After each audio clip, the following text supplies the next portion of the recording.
Testing, 1, 2, 3, testing.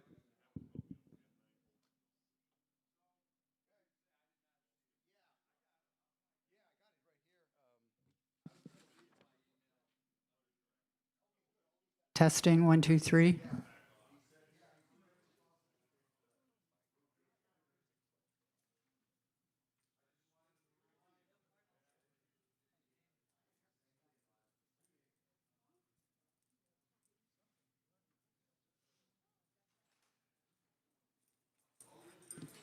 That's it.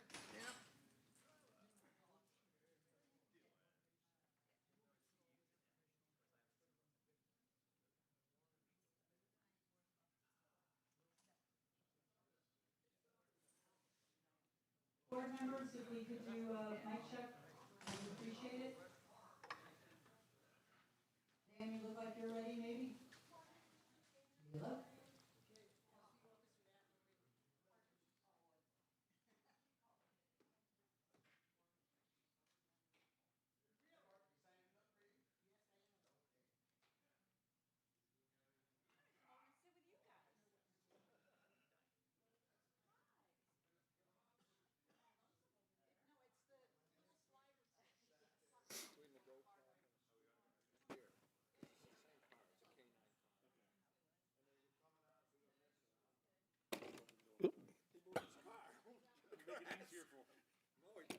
Okay, mic check, please.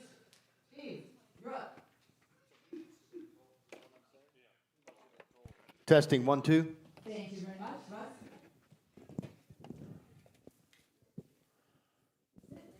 Testing, testing. Thank you. John? Testing, 1, 2.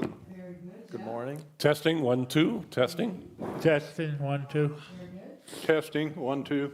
Angel? Testing, testing. Bill Rodriguez, doesn't sound like your mic is up to your mouth. Testing, 1, 2. Okay, thank you.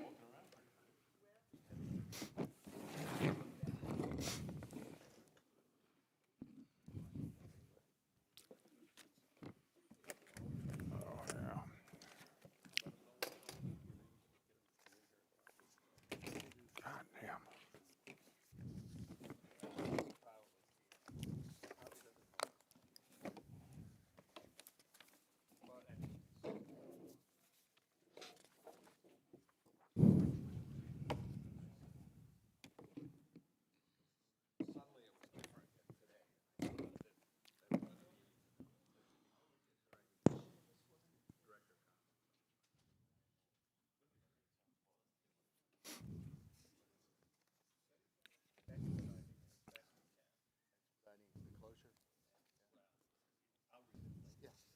All right, good morning, everyone.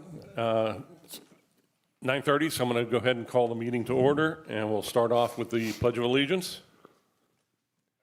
To the flag of the United States of America and to the republic for which it stands, one nation, under God, indivisible, with liberty and justice for all.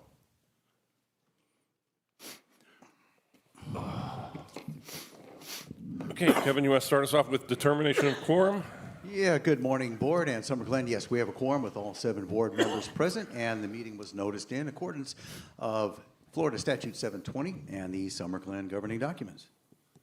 Okay, thank you. And next up, we'll move on to resident input on agenda items. We have 3 people signed up, and we'll start off with Bob Saltzman.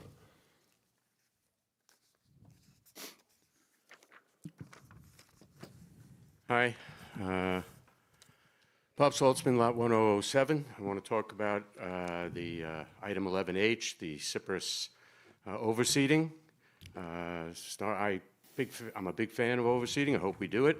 I just hope to learn that if, in the course of negotiating the whatever arrangements we have with Cypress to do it, that we learn today whether or not Cypress has been held to account for the current conditions of the course, and in what manner, and how that could, help us negotiate very favorable terms, I would hope, for overseeding. Because what's going on the course, I think, while some of this could be attributed to an act of God, I think a lot of it could be attributed to human failure. So I hope our contract allows for us to hold them accountable, and perhaps you could use that in regards to negotiating favorable terms on the overseeding. Thank you.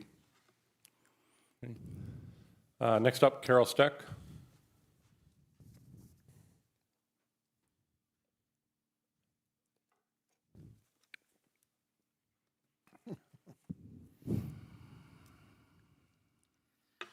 Carol Steck, Lot 1006.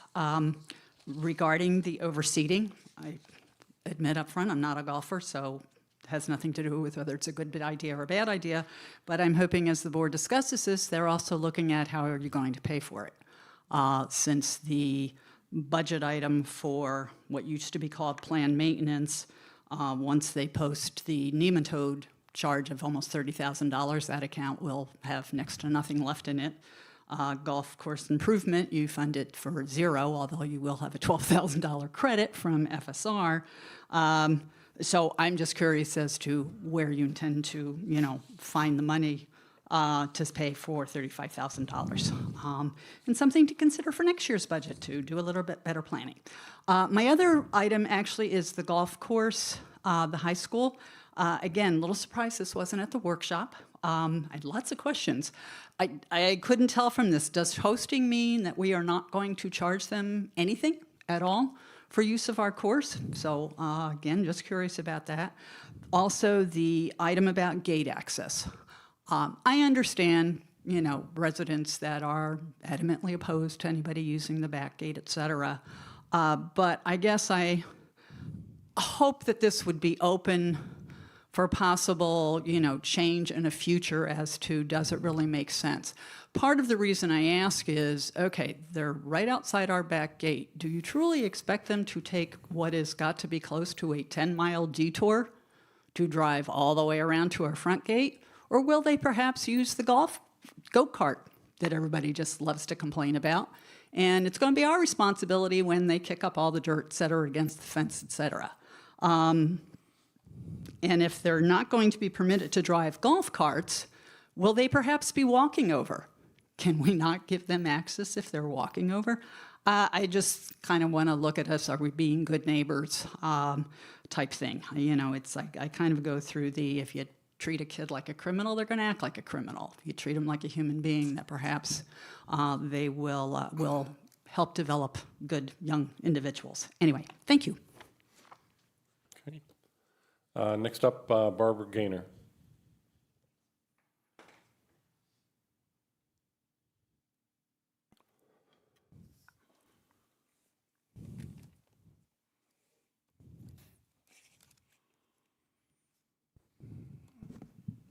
Barbara Gaynor, Lot 1015. I'm a little concerned with what you put on the agenda for the bathrooms again. I thought that was already decided that we weren't going to do that because that was a want at our last workshop. So I'm a little bit confused why it's on the agenda again today. Thank you. Just a clarification, it was a workshop, so the board doesn't vote at workshops. So today's the board meeting where we're going to address it with a vote. Okay, because I thought that because of the budgeting amount of monies that we had available, that it was really going to cause a lot of problems. We had to get the money to do this here stuff for the bathroom, so I was Well, just that's, wondering- it's on today's agenda for a regular board meeting for a vote, but the For a vote. workshop was just for discussion purposes. Okay, thank you.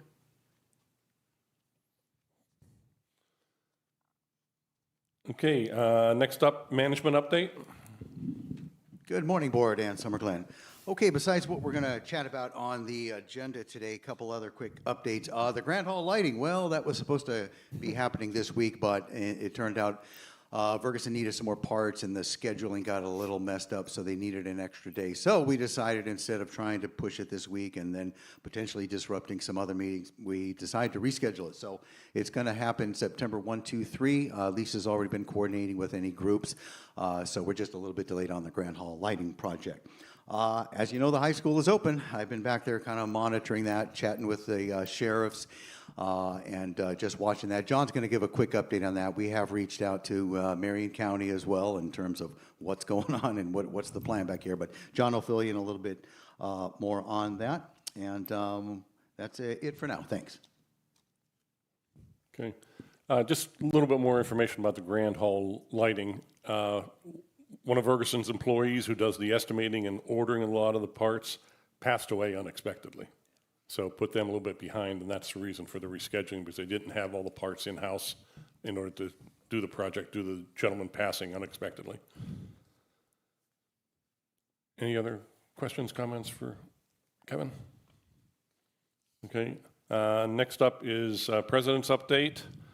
So we got a very busy schedule coming up in the community here over the next couple of months. The first one I want to touch on, Kevin already talked about the Grand Hall lighting for September 1st, 2nd, and 3rd, but also the roadway and parking lot emulsion treatment project.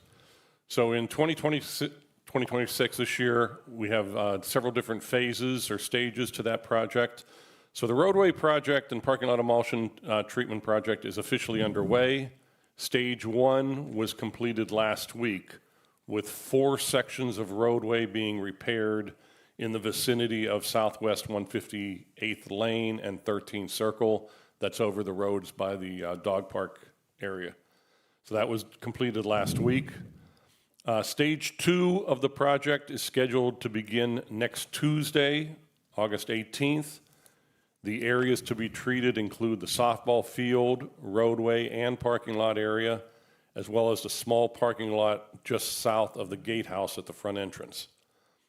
Both areas will be closed while the work is being performed. The RV storage lot access will be switched to the rear gate near the large dog park. Your access key will be usable at the rear gate while the work is being done on the softball field, roadway, and parking lot. Stage 3 of the project is scheduled to begin on Wednesday, September 30th. This stage of the project will involve all roadways north of the main boulevard, which is Southwest 154th Street Road, which basically includes all the roadways for lots numbers number 1 through lot number 498. So that starts on Wednesday, September 30th. And then the final stage, the 4th stage of the 2026 emulsion treatments is scheduled to commence on Tuesday, October 13th. And that involves the RV lot. So all RVs must be removed from the RV storage lot by no later than Thursday, October 8th. And there will be letters going out to all registered users of the RV storage lot starting hopefully tomorrow or Monday at the latest. The letters will start going out. So 4 phases of the project. So it'll be busy over the next 2 months. We also have the pool resurfacing project coming up that is scheduled to start the first week of October, and it's projected that the pool and spa will be closed for a 6-week period while that project is going on. And then the other project, which we're going to be talking a little bit more about today, is the paver project at the front entrance gate by the gatehouse, both the inbound and outbound lanes as far as replacing the pavers there. And we'll discuss a little bit more about that in the meeting. So that's the update on a busy time that we have coming up here in the next couple of months. A lot of maintenance that needs to be done, and been a while to get it all planned out, but got a lot of work ahead of us. So it's going to be kind of crazy the next couple of months. Any questions, comments? Okay, next we'll start off with the committee liaison reports.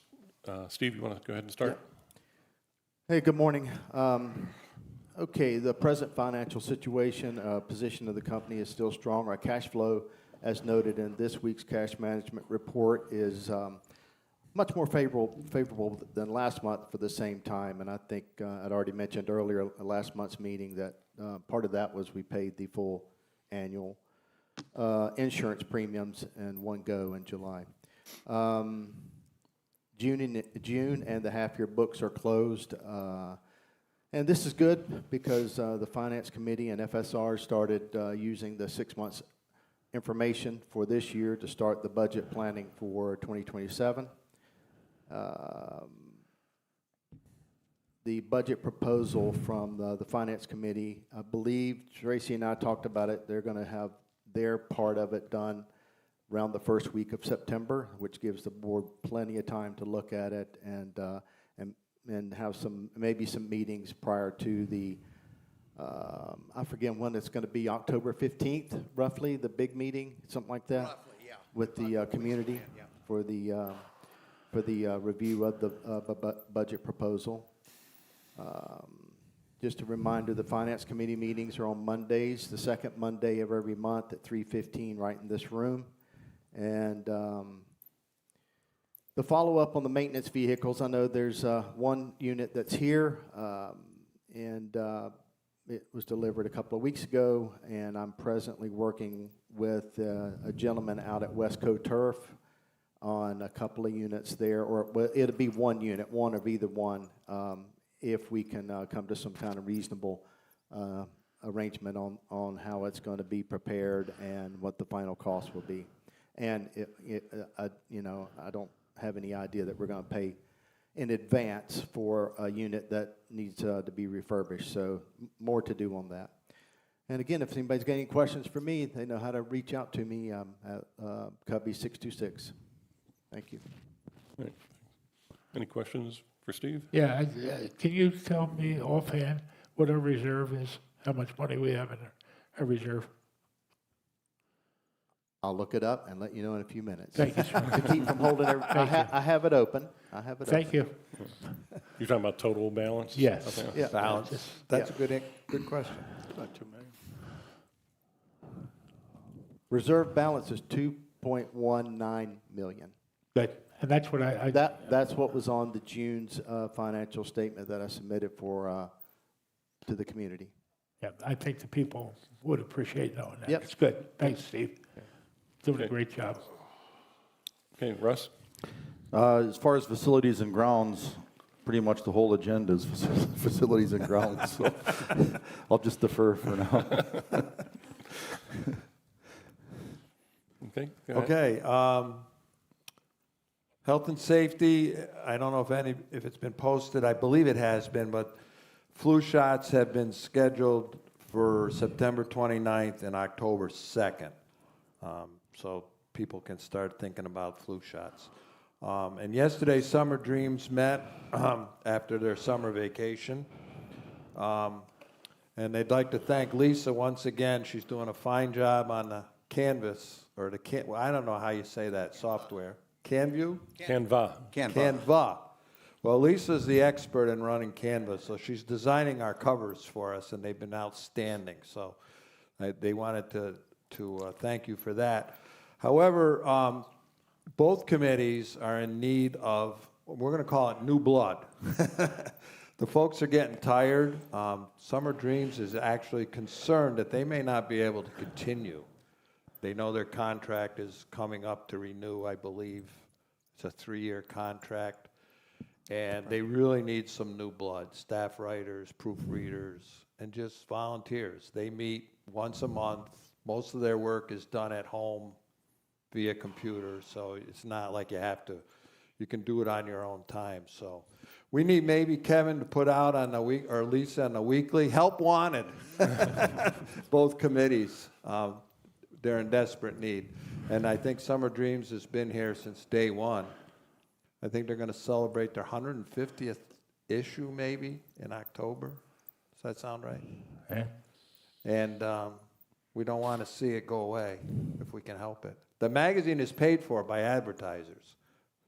The community doesn't really put any money in. They've asked for a little bit this year for more color centerfolds, but that magazine is 100% paid for by the advertisers. Right. So it's not an expense to the community per se, minimal if at all. So that's all I have. Okay. Bill? The social committee is working very diligently putting together their draft for their 2027 budget so that it's available for our next workshop. They have the tentative plans for the events for the coming year.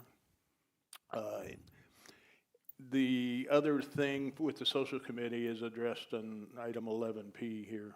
We do have been able to recruit some people for the committee to bring the total to 9, which may seem excessive to somebody, but the amount of work and some of the events they put in, 9 works a lot better than having 6. The DRB committee looked at 254 applications reviewed. Moving forward, any application not signed without required documentation such as plot plan photos will be returned to the resident to be able to get those materials. Please allow ample time for the DRB review. DRB meets only twice a month on the 2nd and 4th Wednesday of the month. Replacement of front trees that requires 3-inch diameter trunk and 8 feet tall can now be multi-trunk crepe myrtles if required measurements are met. So the trunk on the crepe myrtles are measured and added and must meet or exceed the 3 inches and the 8 feet height. Once your project is completed, a project completion form is required. We've had some issues tracking those down in the past, and we need them done as soon as it's complete. That's all I have. Okay, Bill? I think golf, like F&G, will probably wait until the overseed topic arrives on the agenda, and we'll talk about it at that point if we can. Okay. All right, so next up is reading and approval of previous meeting minutes from our board meeting on July 9th.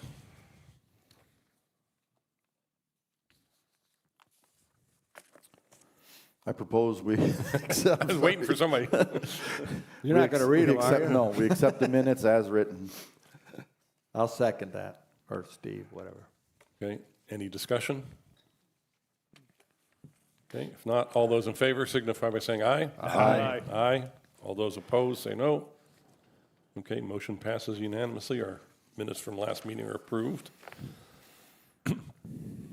Next up, old business. We do have one item still on the old business, the vinyl fence replacement proposal. I don't think we have any new updates there, so that will remain on there unless somebody wants to untable it at this time. Okay, hearing no one to make a motion on that, so we'll move on to new business then. So item 11A is the Hafer audit engagement letter. This is for them, their quote to do the annual audit of our financials for the end of 2026 and for the end of 2027. So Steve, I'll make a couple of comments about this. I read through this completely and made a few comments or made a few notes.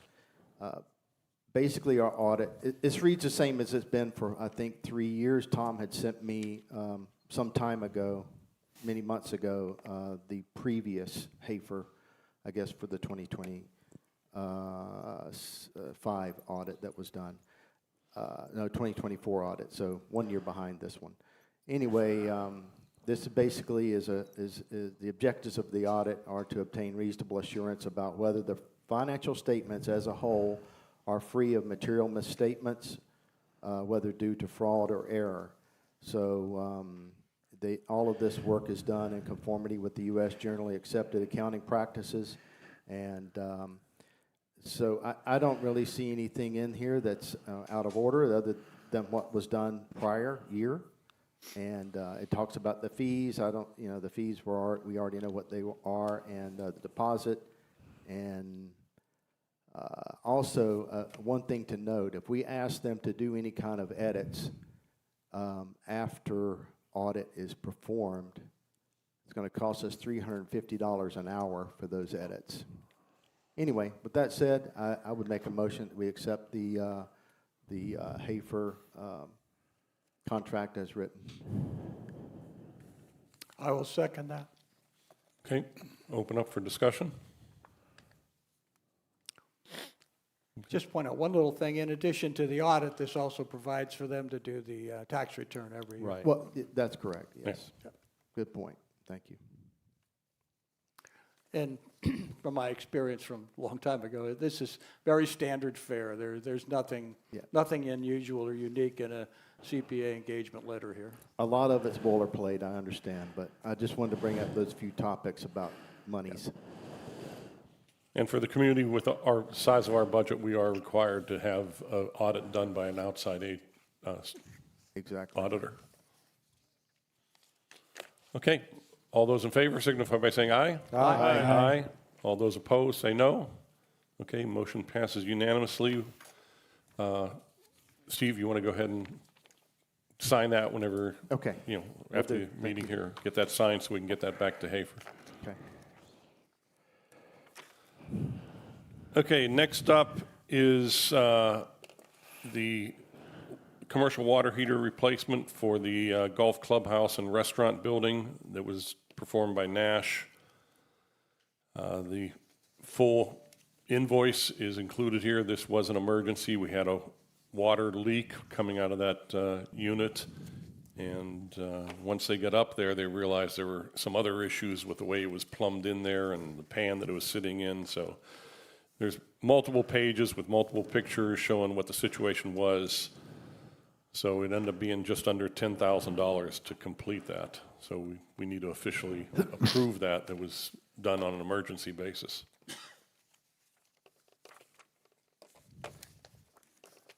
I'll make a motion that we approve this with some additional commentary about how we're going to pay for it. So. And I'll second. Okay, open up for discussion. All right, very good. Okay, yesterday I did have a discussion with Jeff about this.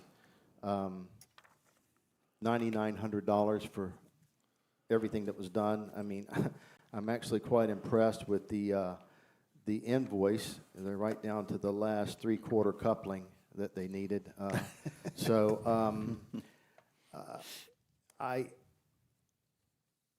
Looking at the 2022 reserves, there is a page in there, and I did ask Tracy to look at this with me as well from the Finance Committee. And I recommend we charge this to the reserve budget under 2022, 4.71. And Tracy did that Finance Committee report for that. This falls under plumbing fixtures. Here she comes. And if anybody wants to look it up, it's on about page 111 of the report. Steve?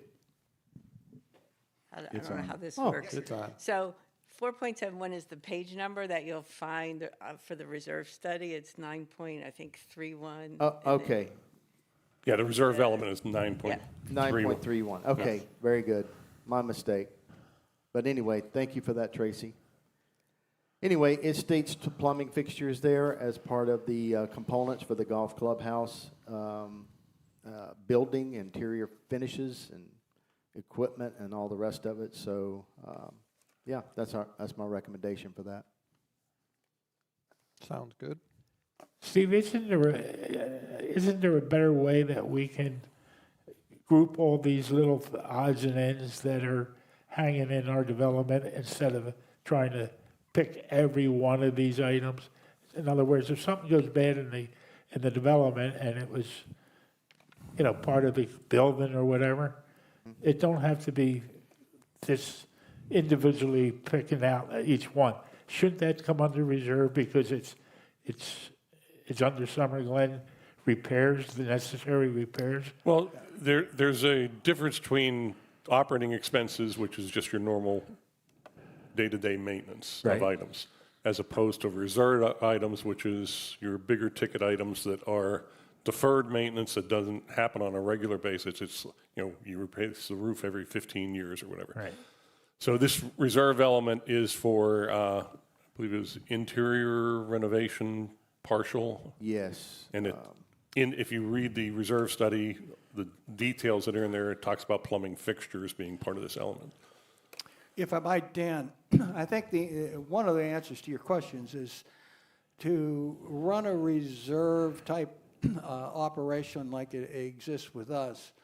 in order for an item to be reservable, they have to be able to put an estimated life on it and an estimated cost of it for the estimated cost of replacement when you go to replacement. So you have to have identified items so that you can be able to meet that criteria of having, you know, an estimable life and an estimable cost to replace. That's the reason you can't have sinkholes in your general reserves, because there's no way in the world where you can estimate when you're going to have it or estimate what it might cost when it appears. So it's kind of tricky. I agree with you. Conceptually, you'd say if it isn't in there, it ought to be in there, and everything like that should be. But to try and within the criteria of what you have to operate the reserves of the type that we have, you got to be able to pin it down in terms of exactly what it is so that you can do that calculation. And when you get stuff like this, it gets really close to getting an innumerable number of too small things. So it's kind of a tough judgment call what goes in and what doesn't. So this has happened several times over the years that it wasn't, put in reserve. I just thought there might be, looking forward, a better way to try to put everything in one basket. I don't know. Well, the reserve study in 22 didn't specifically say water heater. Right. I think we. Right. But, plumbing, but as a plumbing fixture, and they do have a life, I hope the 2025 study has something about those type of things, water heaters specifically noted, but I don't think it does. Typically, reserve advisors who we've been using for, I don't know, the last 5 or 6 reserve studies, they kind of use like a $5,000, and I don't know if they've taken inflation into account over the years, but typically at $5,000, if it's more than that, then they'll break it out potentially as a separate item, unless you get into, like in the case of interior renovations, you're not going to talk about so many different elements, they just kind of lump those together. So it's kind of following what their best practice is as a reserve advisor consultant, or reserve study consultant. This is very unusual. I mean, $10,000 for a water heater is, It's gold-plated, right? No. It's, Unfortunately, the timing had a lot to do with it. Correct. It was late in the afternoon. There was labor put into the invoice to go pick up all they didn't have a 3 or 4 or 5 gallon water heater, I guess, on their truck when they came out. So, there was a lot of to and froing going on. and there were definitely some issues with the install that was done with the previous water heater. I mean, Yes. even something as basic as the pan that it was sitting in, the leak actually made it down into the bar area. It should have been caught in the pan, but the pan was so undersized that it just didn't catch anything. And then there was an expansion tank that should have been on there that wasn't on there. Then the plumbing was just a mishmash of stuff. So there's a lot that needed to be corrected as well. It was a beast of a unit. I watched them pull it out, get it down those stairs, and the plumbing was not correct, as Jeff mentioned. So, yeah, it was not just your standard household water heater. It was complicated. One of the issues can be is that an item like this is kind of a classic to rationalize the creation of a different type of reserve. What we have is statutory reserves that have all the criteria we just talked about.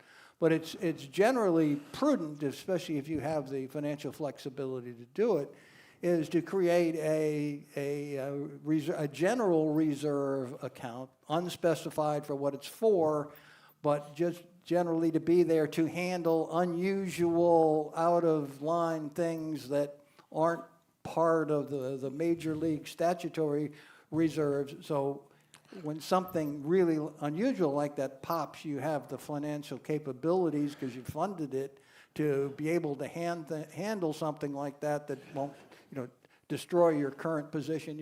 And sinkholes are a perfect example of that you could, I think we have one on the books, but it's very modest. To over time, if we had built the $10,000, $15,000 a year going into a generalized reserve like that starting back at turnover time, there would be a balance there that, maybe this is the kind of thing that really belongs there in terms of really trying to rationalize it into the reserves, which is okay. You wouldn't have to do that. So the small stuff, the really unusual stuff, or stuff that you really can't put in a statutory reserve, you have this reserve balance to handle stuff happens. And it does. And it wouldn't, the ability to handle it wouldn't really, cause distortions in your operating budget. But, we haven't done that, so we have to struggle along. But maybe prospectively and future budgeting arrangement, putting a provision into a general reserve of, a modest amount of money in any given year. But if it accumulates, you'll end up with a rainy day fund, if you will, is really all it is.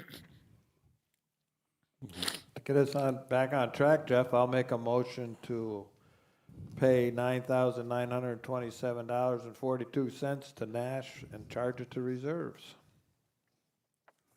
I'll second that. Any other discussion? Okay, all those in favor signify by saying aye. Aye. Aye. All those opposed, say no. Okay, motion passes unanimously. Next up, CRF 2023-0182.2 for, this is the pavers for the front gatehouse. So originally, the board had approved Rick's Pavers as the vendor to handle this project. Turns out it was Rick's All About Pavers, sorry about that. He did not have adequate insurance coverage and decided he'd rather not up his liability limits and pay additional money on insurance, so he backed away from the project. So Carlos got working on this, and we have a new vendor, Main Street Landscaping, exact same scope of work, and they've matched the price that we originally had from Rick's All About Pavers. So that's in our packet here, and we're here today. We've already approved the money. We're now just doing the vendor change approval to get this project going, because it does require a 50% deposit before they'll even lock in a date on their schedule to do it. So we're going to need we are going to need a motion then, correct? Yes, you're going to need a motion Okay, to go ahead I and would like approve. to motion that we approve Main Street Landscaping to do the front gate at the same price, $25,700. I'll second. Okay. Any discussion? So just to be clear, this is 80 millimeter pavers, herringbone pattern. And, yeah, so it's the same, because the price actually was a little higher with the herringbone, but that's what we approved the last time Yeah, around, we correct? approved it, yeah. Okay, so, Yeah. yeah, we're good. Well, we approved 28 last time, Yeah. not to Yeah. exceed Yeah. 28. Yeah, because we didn't realize we have to do something with the downspouts as far Yeah. as diverting. Correct, Yeah. and we haven't really figured that out, I wouldn't think. This price is not exactly the same, Jeff. It's Yeah, it almost is. $2,000 more than Rick's quote. Rick's No, original, this was the original, and then when we did the herringbone, it came out at $25,700. Rick did do Yeah, he did a new one. okay, I don't remember Yeah. that. So that, I stand corrected. However, we got to think about these downspouts, Yes, I agree. which we probably will need. We're going to exceed the, was it 28? Well, we It went was to in the 28, minutes. we Yeah, went it to was 28, so that we. So we should be covered, but Yeah. we haven't, we got to And I'm figure not that sure where out. we are. Marie's not here, so I'm not sure. I know, where so we are got to with that. figure that out. Yeah, I don't know if Marie's had a chance to get in touch with any gutter and Yeah, people. I know the ball's rolling on that, but I'll have to get a status. Well, the update. thing of it was, if they were going to run it under the pavers, that would have to be done I don't first think before that these was the guys do option. their work. I don't, Huh? I think. I don't know if that is or isn't. It's probably very unlikely. I would think so, Because there's really no place for it to go. It's uphill from that point. And it would collapse, and Yeah. Yeah. I wouldn't recommend it, but I know it was. Anyways, I'm good. So we're good? I'm good. And this vendor did, I think, provide the certification of insurance. Okay. We need to vote, right? Yes. Okay, all those in favor signify by saying aye. Aye. Aye. All those opposed, say no. Okay, motion passes unanimously. Need to get in touch with Main Street Yep. and get them their deposit check so we can get scheduled here, which is another project for this fall. And you might remind people when they do the exit part, they'll need to go out through the high school traffic. He said he couldn't do the exit part. one lane Right, at a because time. there's not a traffic island there. It's Right, all right. one continuous set of pavers. Something to look forward to. But yeah, we're going to have to coordinate that. Okay, next up is CRF 2026-0012 for the pool entry railing. This was brought up as a possibility to do as part of the pool resurfacing project while the pool was closed for that 6-week period of time.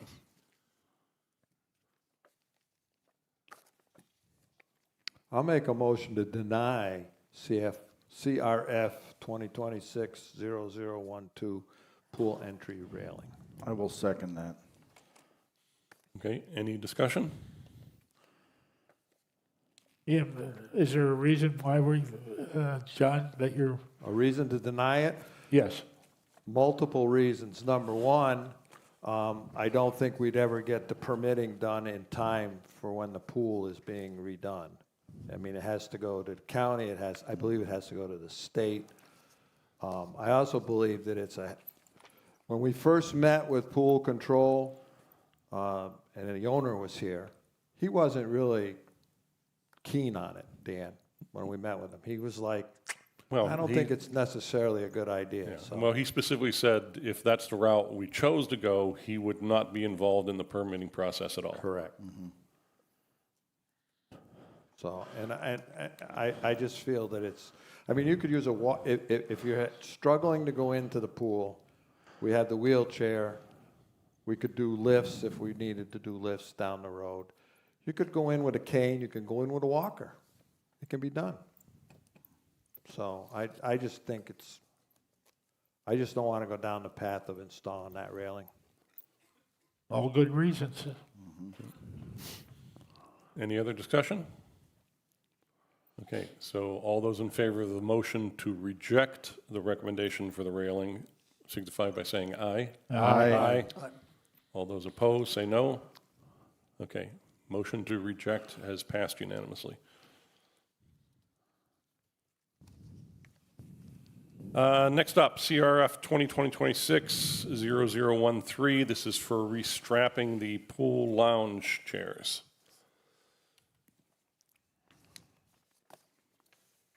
So Russ, this is an Yep. F&G item, so I'll let Yes, you- I will make a motion to approve the strapping of the chairs, and the plan would be to do this while the pool is out of commission this fall, so it's kind of a good window to do it.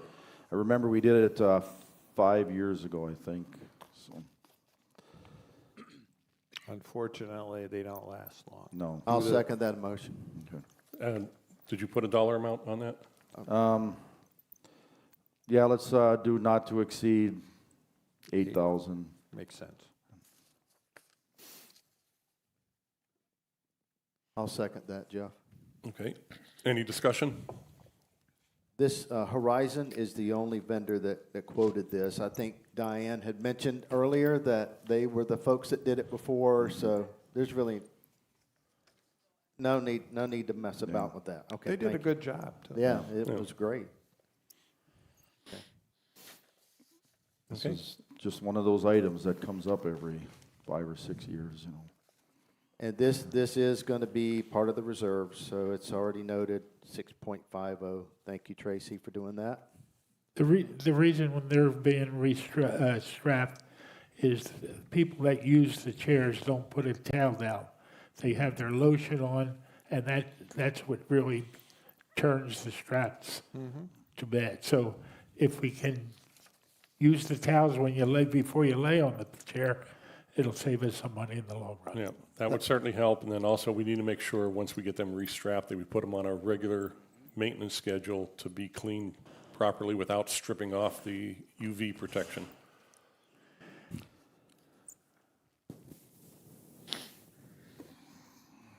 Okay, so all those in favor signify by saying aye. Aye. Aye. All those opposed, say no. Okay, motion passes unanimously. Okay, next up is item 11F, which is CRF 2026-0014.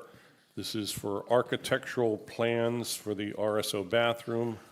The quote from Architecture Studio is in our packet, and as discussed at the workshop, the architectural fees would be $7,900 to put together the packet that would be ready to be able to go out for bidding if the board decided to do the renovation project. That would eventually need to be needed for the permitting process also. I'd like to make a motion to accept, not to exceed $8,000, to accept the architectural services as outlined. I'll second that. Okay? Yep. Open it up for discussion. I'm sure I'll be the one no vote on this. I expect to be I'll out. convince you. No, you won't. I think it's a want, not a need at this point in time. And also, the reserve money is down the road for this project. I understand Jeff explained very eloquently, this allows to do bidding and apples to apples quotes, but I'm just not convinced that we're in a position to do this even in the next couple of years. So I think we're wasting $8,000. That's my gut feeling. That's me. That's it. Well, you're not the only one opposed to it. Oh my! I'm glad I was sitting down. Yeah. We have so many other things that need to be done. It will become a need, but right now it's a want. And there are just so many other projects that to take resources and put on coordinating this, I don't think it makes sense to do at this time. In the future, yes, but this year, no. I mean, we've got the whole RSO building with the door access and the proximity cards and everything that needs to be done, the cameras that aren't working. There are just so many other higher priority projects than this one. I'm opposed to doing it at this time. We didn't even plan that, folks. Well, I understand this is, $8,000. It will be tagged to reserves. It's not like this is going to be something that's going to have an expiration date when it's done. It's our plans that we're buying and paying for. So when we get ready to do this, we don't go back through another 2 or 3 or 4 month process to get this going again. So if we think we're going to tidy up the bathrooms that do need it, I know it's a want, they function the way they are, but I'm inclined to agree to do it at this time and get it ready to go. I know we have a lot of irons in the fire, and that's why this is one of those things that's just, we may never even really see it, right? We need, I mean, and later in the, this may happen later in the year as well. I mean, if we're approving it now, it's going to take a while to have someone come in and render ideas and that kind of thing. So it is a step in eventually remodeling those restrooms. But I get what you're saying as well. We do have a lot of irons in the fire. Yeah. That's my comment. I will join your naysayer group, John, in that one of the things that I think about it is it's not going to result in real activity for some period of time. And recognizing that this is Summer Glen, that if we get a full-scale set of architectural drawings in 3 months, and 18 months later, the project comes up for actual going forward with the project.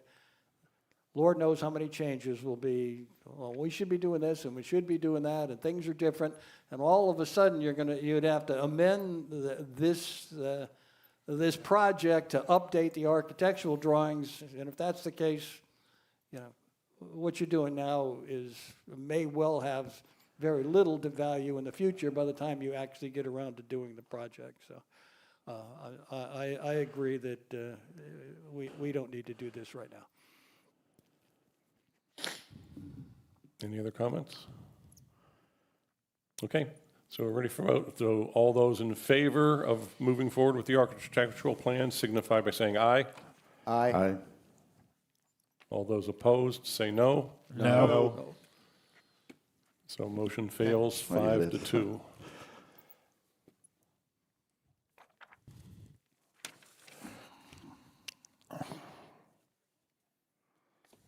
Okay, next up is the weight bench replacement for the gym. In our packet, we discussed this at the workshop. I think this is a pretty straightforward one. So the proposal is to order directly from Amazon rather than going through Fitness-Smith. And the quote we have in here is for $350. And I don't know if delivery is still free, but it looks like it probably is. Yep. Does anybody want to make a motion? I'll make the motion to accept the quote from Amazon for the fitness bench for $350. I'll second. Any discussion? All those in favor signify by saying aye. Aye. Aye. All those opposed, say no. Okay, motion passes unanimously. Next up, item H, Cypress proposal for the fall golf course overseeding.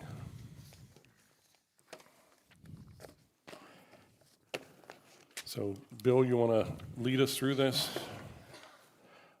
Well, to get a motion on the table before discussion, I'd move we will accept the proposal from Cypress for $35,000 to oversee the full golf course, including the greens. I will second that. Okay, so open it up for discussion. Okay. I'll start. I always start. This one has got me in a quandary because, yes, it was beautiful all winter, fairways, tees, greens, and then everything went to pot. Greens aren't back yet. Even our putting green, I just noticed, is a hot mess. The greens haven't recovered. We've closed 9 holes. Folks are upset. I know there's been discussion about not doing the greens. You could do the tees and the fairways. And then, of course, we haven't budgeted the money. We made good money in the winter. We know that. We saw the revenue. But we're paying for it now. I'm really in a hot mess. I'm almost like, I don't want to do it. Because I just think I'm not, and I don't know how to grow grass, trust me. I'm good at weeds. I can grow weeds.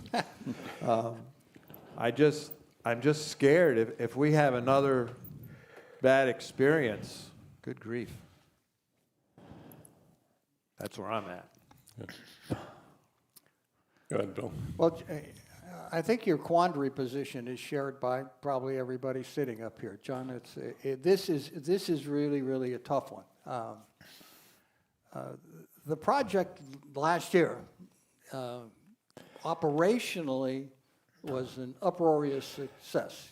Brad was able to solicit much, much more outside business than we've had before, and the golf course revenues are significantly exceeded the anticipated amount. I think it's particularly safe to say the tees and the fairways was an absolute winner, and it's a very easy answer to say, yeah, do that again. There's been no real issues whatsoever, and the benefits are very real. And then you get back to the greens. If you read all the articles that you can find on the internet and coming from, estimable big-time sources, USGA, superintendents associations and the like, the answer to should you be overseeding TIF dwarf greens is there's two camps, both of whom are very vocal in their opinion. Early on, our original advice from Terry Doss, who's the fellow that ran the program to put in the greens, who is clearly an expert, said we should pigment them and not overseed them. Okay? And the greens that were new in 2021 were more than fine for the first 3 or 4 years.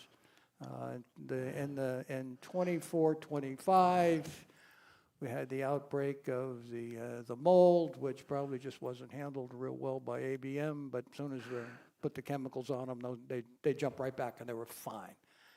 So the only real difference this year is they were overseeded. And in the winter, they were great. I think I said a whole bunch of times over the winter time, what we're seeing is wonderful, but the final chapter won't be written until we see what happens in transition.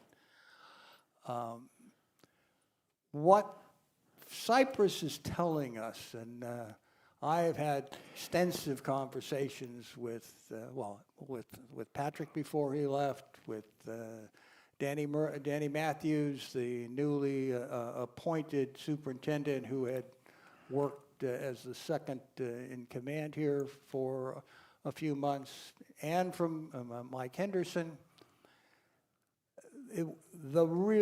There's really two problems with the greens. You had the recovery from transition and the outbreak of the Pythium fungus. And everybody, Cypress and anybody else who I may have talked to, the Pythium outbreak is almost 99.9% independent of the problems with transition. They happen to hit it at the same time, and with the problems in transition, the Cypress folks didn't recognize it immediately and didn't have the resources to react to it immediately. And immediately, in the context of something like Pythium, is a matter of hours, not days and weeks. At this point, Mr. Henderson feels strongly that the right thing to do is to overseed the greens again with a very, very light application.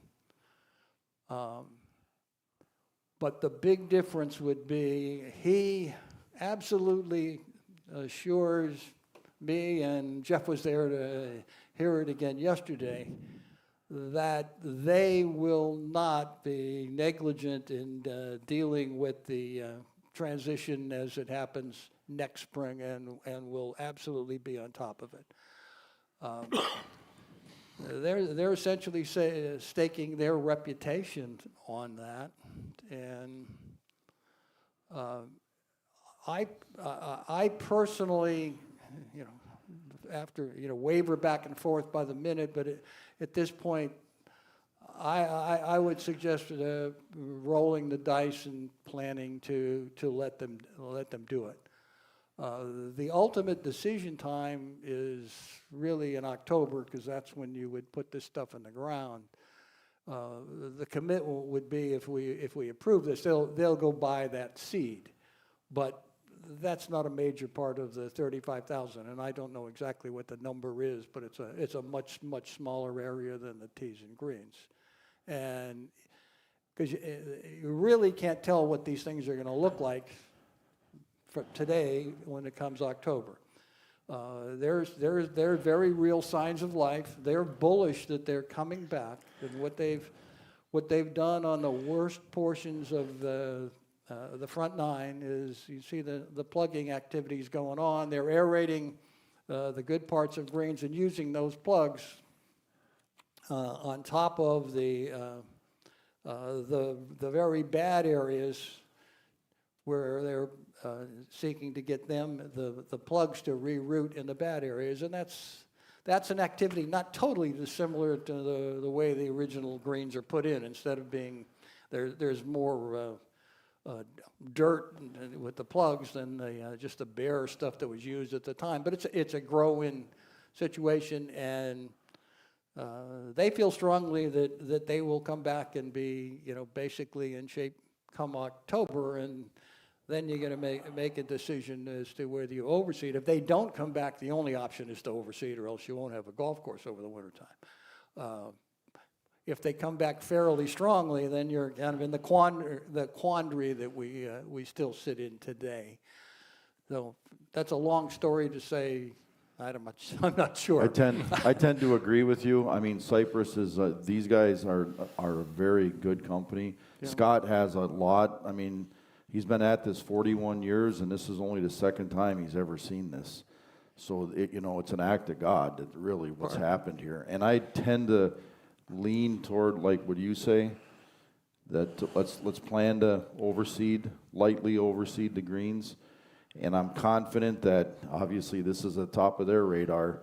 Come next spring, we're going to have a different transition, And I have heard comments that, looking back on it, we should have done some things different, So they are a good company. I trust them. We need to put the trust in them and take their recommendations as they've outlined.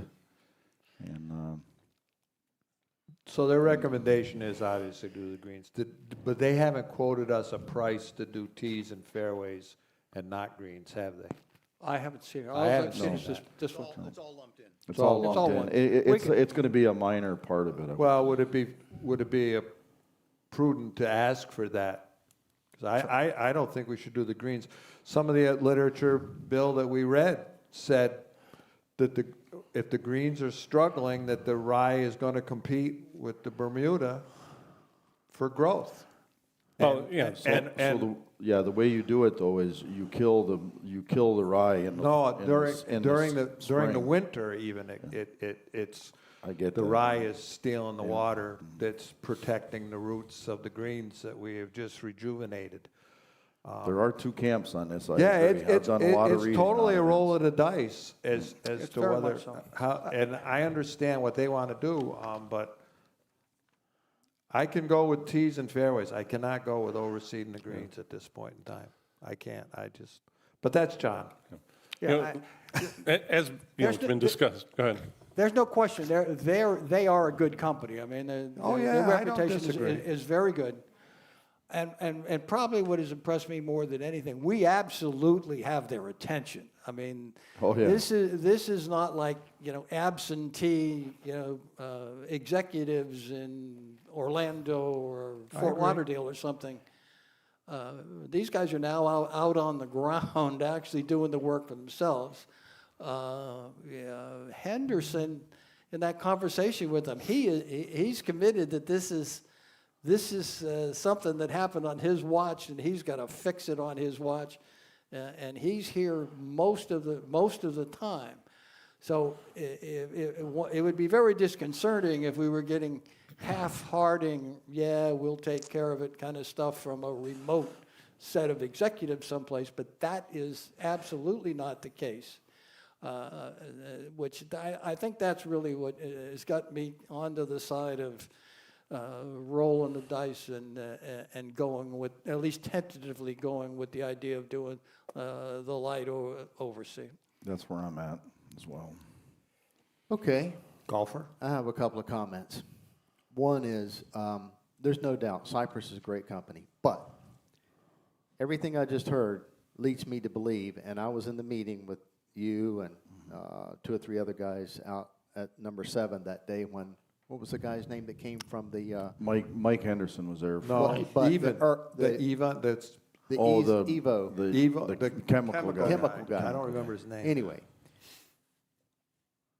I'm not convinced that Cypress did everything they could to prevent this problem from happening. I thought they admitted they did miss the ball a little bit. So Isn't to that me- true? To me, Did they say they missed something? No. I No? don't think they said they missed anything. I think there was a comment made out there on the 7th green that day that maybe some fungicides should have been sprayed earlier in the year. Well, Okay? All right, so my point is, Cypress needs to share in the cost, at a minimum 50-50, if we decide to do this. Whether we do the greens or not, I am not a expert. I just want to play golf, like many of these other people do. So, to me, they should share the cost 50-50, regardless of what the cost is, to help. There's no doubt there were some errors made last year. Yeah, So, and- to me, and- I think that's the minimum ask. And you don't want to whip someone that's not here, but clearly Patrick was not on top of this to the degree he should have been. But on the other hand, Henderson was his superior, and he You didn't. got it, and, yeah. he didn't make sure that Patrick was I doing get it. all of the right things. So there's some, I Those think there's guys some are truth sweating to some bullets, of those things. but and- honestly, I almost teeter on the edge of saying you cover the cost, Cypress, of whatever we do, period, 100%. Not maybe 50-50. I probably stand alone sitting up here saying that, but I don't think you stand alone. anyway, there you go. That's all I got to say.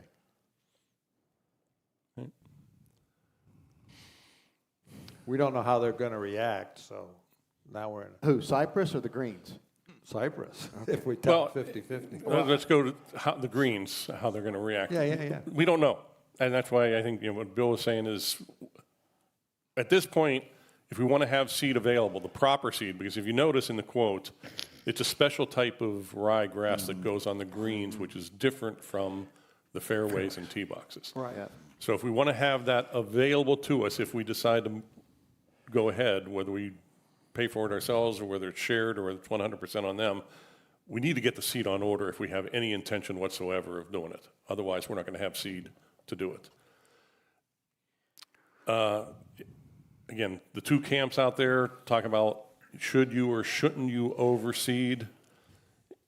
I think the consensus is long term, it does harm the Bermuda over long term, and therefore you have to do everything you can in the transition period. And I think that's kind of where it fell down a little bit. Cypress wasn't as aggressive as they should have been in making the transition. If you read the articles, the Tiftdorf grass is the one for this part of Florida, or central and northern Florida. It's strongly recommended by the one camp that advocates overseeding. Tiftdorf is at the top of the list of ones that should be overseeded, whereas some of the other variants of the Bermuda isn't as critical. But the Tiftdorf, they said it's very critical, but also at the transition end, it's very critical that you aggressively transition that grass out of there. Don't let Mother Nature do it itself, because you're doing more harm to the Bermuda the longer it lingers out there, the ryegrass. So, from everything, I'm hearing, Mike Henderson, I think he says, yep, we probably weren't aggressive enough, or I shouldn't say probably. He said we weren't aggressive enough. And with this Pythium, which, as Bill already mentioned, has very little to do with the overseeding. The Pythium is something completely different, and it happens extremely fast. It's not something where you start noticing it, and then a couple weeks later it gets worse and then worse. It's a matter of hours.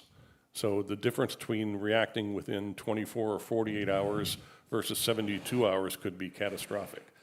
So from what he was telling us yesterday is they tried, number one, they should have probably had it on, although I don't know if you can, it's so rare whether you should have had it on stock.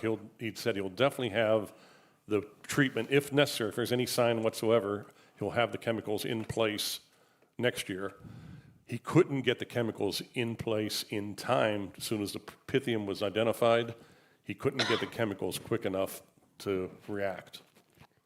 So that's kind of how it got out of control, is the chemicals weren't in place. He's assured us that he will have the chemicals in place if we proceed with the overseeding of the greens for this coming year.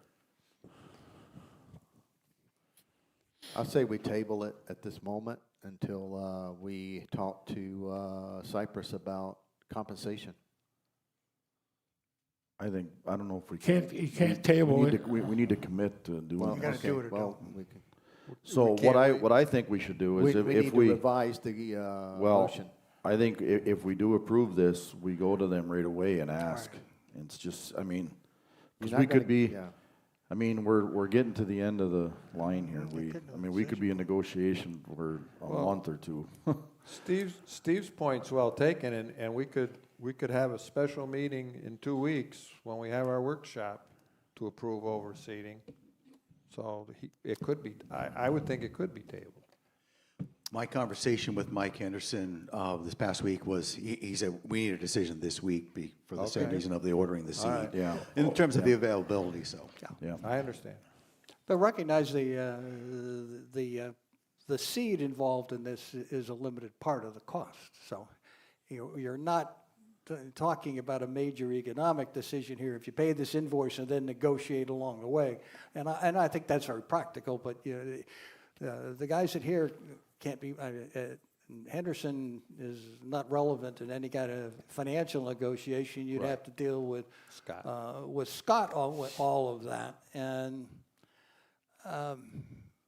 I think a lot of it would depend on how successful the recovery that's going on right now. If it works just fine, they're probably not going to be in too good a mood to negotiate. So, I would think the thing to do is approve this. Pay the bill and then deal with them on whatever kind of adjustment seems I appropriate, agree. depending on what happens. Yeah, I agree. Now, that's not a strong position, but you also run the risk, if you play hardball with Cypress, they'll say, okay, you're not happy with this, goodbye. You're in deep, deep, deep trouble then. So, Well, and if I they're don't- worried about their reputation, I don't think they're going to quit an organization like Summer Glen on the drop of a hat because we ask them to pay half of this cost or more. I mean, what is the percentage of 35,000 that's a seed? I have no idea. Is the that's a rest fact. of Oh, you're it just labor? talking about the seed, not the total price. Yeah, okay, but 35,000, is that 30,000 of labor and 5,000 in seed? Well, then Good question. they can eat It's the ba- labor. It's basically put down by the guys that work here. Oh, okay, that's my point. They Yeah, I can think eat the so. labor. So It it's says it seed. includes supplies, expenses, labor, Yeah. seed, and pre-emergent. So there's a lot of pieces to that, yes, you're right. Okay, You're right, Steve. I'm done. If we're gonna do the greens, I'm a no. If we're gonna leave the greens, if we're gonna do the tees and the fairways, I'm a yes. So I don't know if that's matters, but that's where I'm at. I don't trust, maybe next year we could do the greens again. I want the greens to be back to where they were, period. That's John. And they're confident Well- that they will. Well, they can be confident, but I gotta see it to believe it, Russ. But John, if you make a pre-commitment to not overseed now, and the recovery that they're working on, trying to get them to come back, is not particularly successful, come November and the season starts, what are you going to have? You will have a golf course that Brad can't market with the dam, and the lost revenue will dwarf what you may have saved by not doing the overseed. If these greens are really slow to recover, you have to overseed and take your chances next spring. If you want to have any chance of having a successful winter season, because Brad will tell you till the cows come home, when you market a golf course, tee conditions are nice, fairway conditions are nice, rough tees are irrelevant, and the number 1, 2, 3, 4, and 5 most important things are all the greens.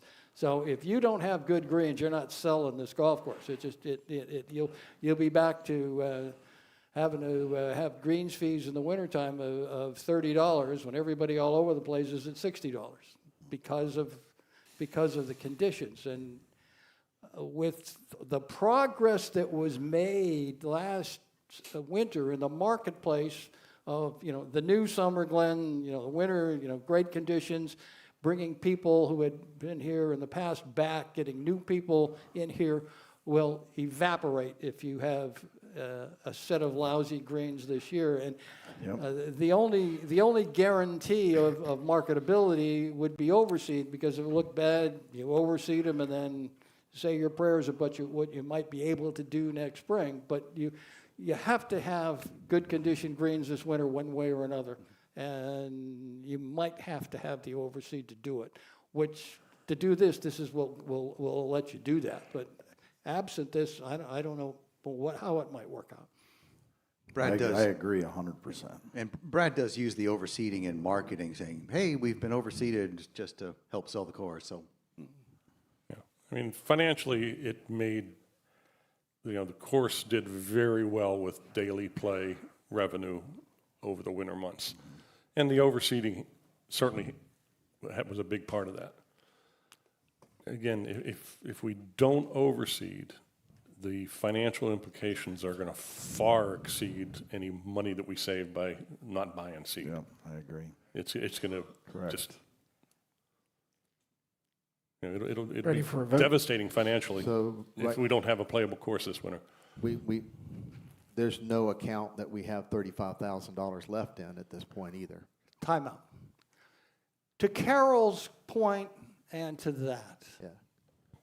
is this idea of if you don't have it in some budgetary account, you can't do it. Were you telling me if the electric rates go high beyond what you've budgeted for your electricity, we're going to turn off the lights? The funding for overseed was provided by the tremendous increase of revenue that exists in the accounts right now. If you want to say economically, where is it? Well, it's being funded by the significantly increased money that you're bringing in from the public, and doing this is essentially an investment to have the same thing happen next winter. But that's so that I don't this disagree. idea of money left in a budget. I'm happy for the overseed. I just want to see Cypress pay part of the bill somehow. I think that topic, it may or may not be related to this bill particularly, but the current conditions, I think we can go back on them a little bit with current conditions as well. Yeah. Well, But they are that's paying. a whole separate topic. As they should, they are paying 100% of the remediation of this. They're not charging us any extra money to fix what got screwed up. And they're using a lot get of that, yeah. labor and chemicals, So, they haven't come and asked that, hey, we want you to share the cost with us for, No, you're right, Jeff.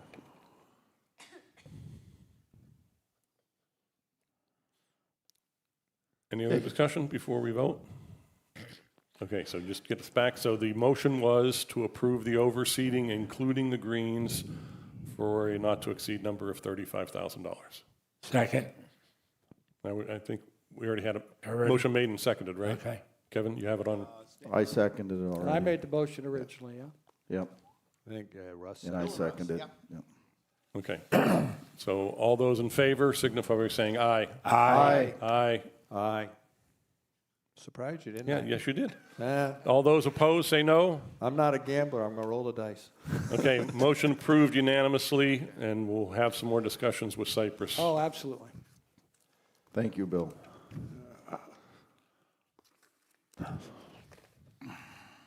Okay, next up, item I, cul-de-sac palm tree trimming proposals.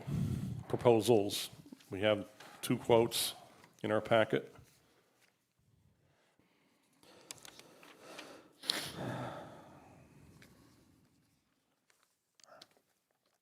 I make a motion that we approve Diversified Tree Services as written, but I know that in the packet, the Finance Committee report was incorrect, and Tracy sent out new ones that did not get put in the packet.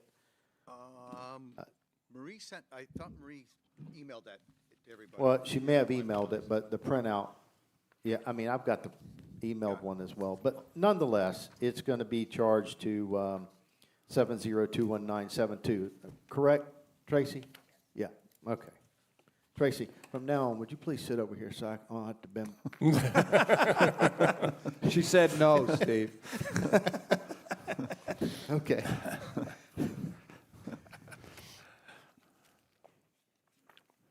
Okay, so we had a motion made for a dollar amount? I will second that. No, hang on, I don't know if did you put a dollar amount? Well, no, I did not. I believe the dollar amount, $7,500. 5,700 for diversified. Well, 57. for the palm trees only, yes, that's Yes. correct. Yeah, Yeah. because the pines are a separate item. Yeah, that's a Okay, separate got item. it. Okay. For $5,700 for diversified. Oh, Yeah. okay. Is my I'm- motion. I figure where you're going. Yep. Okay, and did we have a second on that? Yeah, I will second that. Okay, all right, so discussion? Okay, the only comment I have is, you know, they've quoted $100 per tree times 57 trees, so that's the $5,700. I'm struggling to come up with the 57 trees because there are 18 cul-de-sacs. Originally, each cul-de-sac had 3 palm trees, so that's a total of 54 palms. And then one of the cul-de-sacs, the one on Southwest 157th Place Road, 2 of those palms have been removed and not yet replaced.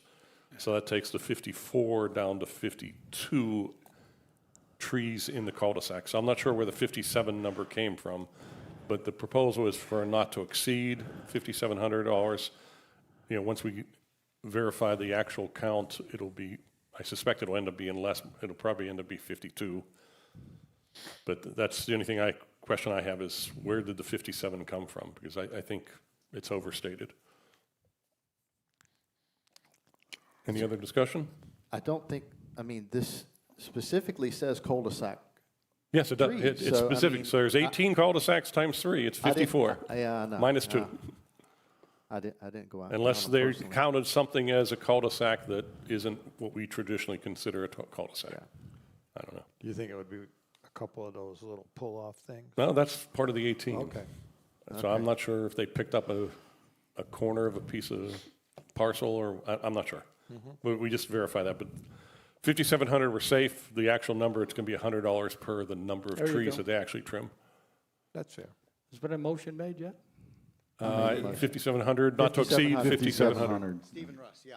Yep, second.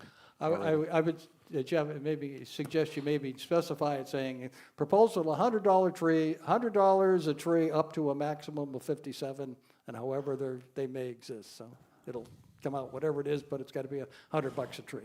$100 a tree. Well, I think that's what he says in his. Yeah. Yeah, that's what the quote says. It Yeah. officially says, trim all palm trees for $100 per tree, 57 palms equals $5,700. Right. So it is, yeah, it is the $100 per tree. And want to make sure he doesn't just cut 5 extra ones just for ha-has. We'll make that clear with him, yeah.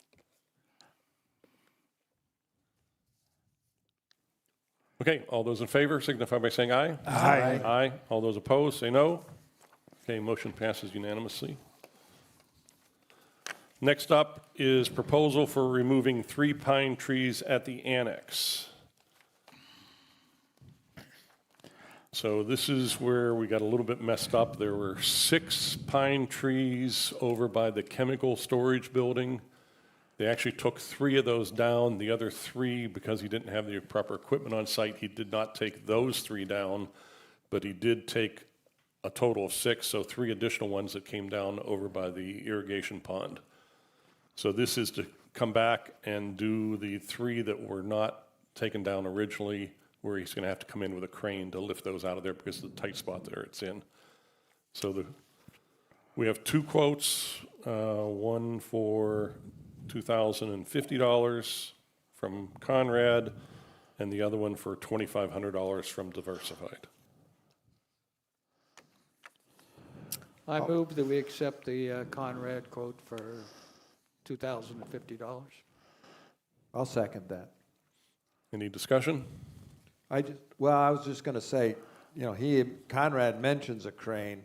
Of course, Diversified You just get your little handwritten estimate. Handwritten. Yeah, It scares me that, was he gonna use a crane? Because those definitely need a crane. Right.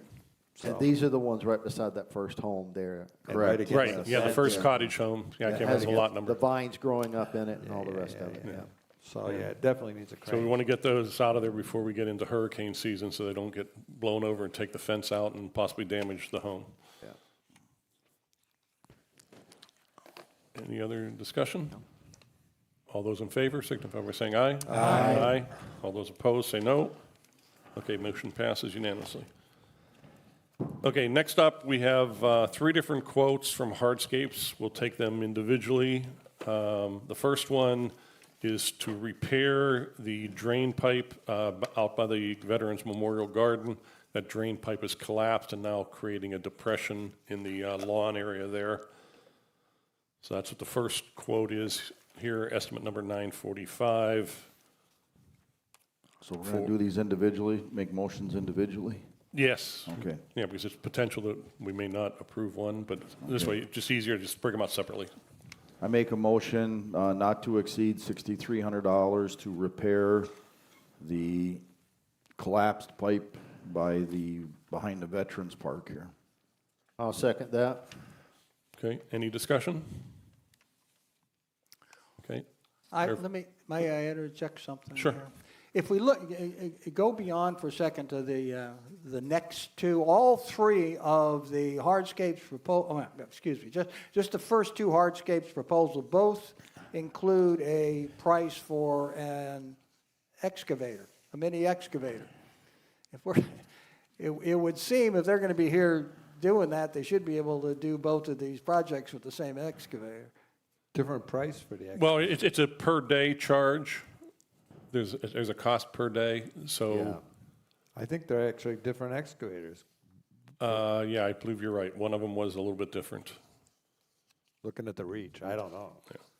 The one's got an 18-inch, they're saying one has an 18-foot reach and the other one has a 20-foot Yeah, reach. that's bizarre, isn't it? Use the 20-footer to do the 18 job. But it just seems as though. Makes sense. If they're going to be here doing that and you could possibly get them done at the same time, we might be able to beat the excavator price out of them, Well, we have it not, yeah. pay for the oversee. Yeah, and, Doesn't hurt to ask. yep.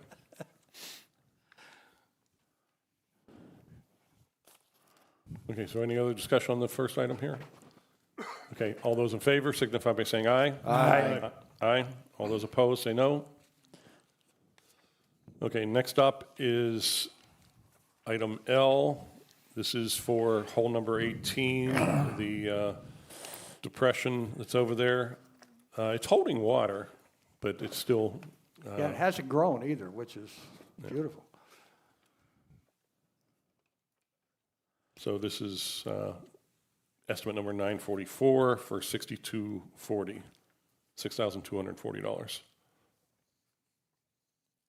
I'll make a motion to approve this at $6,300 not to exceed for a whole 18 sinkhole repair. And by the way, this will all go towards the DRA maintenance budget, all of these. A second. Any discussion? Okay, and so we'll go ahead and vote then. All those in favor signify by saying aye. Aye. Aye. All those opposed, say no.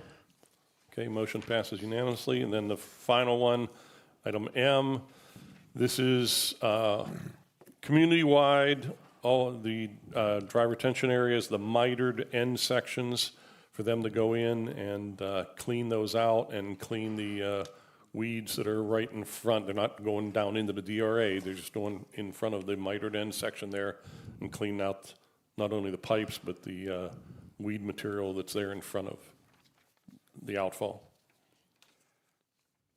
And this is approximately 60 locations. We have a map, it's not in color, but it was identified on the map. If you look at the color version, it's much easier to see where they're proposing on doing those. Yeah, they're all over the place. So, anyone I make a go- motion for this final one? It's quoted at $15,540. I'll make a motion not to exceed $16,000 to clean the 60 drains as outlined in the quote. I'll second that. Okay, any discussion? Is that still DRA maintenance? Yes. Steve? Yes. And we have a balance? We Yeah, will have a we're, balance. we're in good shape there. Okay. That's- Maybe we have some left over for the overseating. Don't want to talk about that way. Don't go back there. Okay, if no other discussion, then all those in favor signify by saying aye. Aye. Aye. All those opposed, say no. Okay, motion passes unanimously. Okay, next up is item N, which is the proposal for Summer Glen Golf Club to host the Marion South High School 2026 Fall Golf Teams.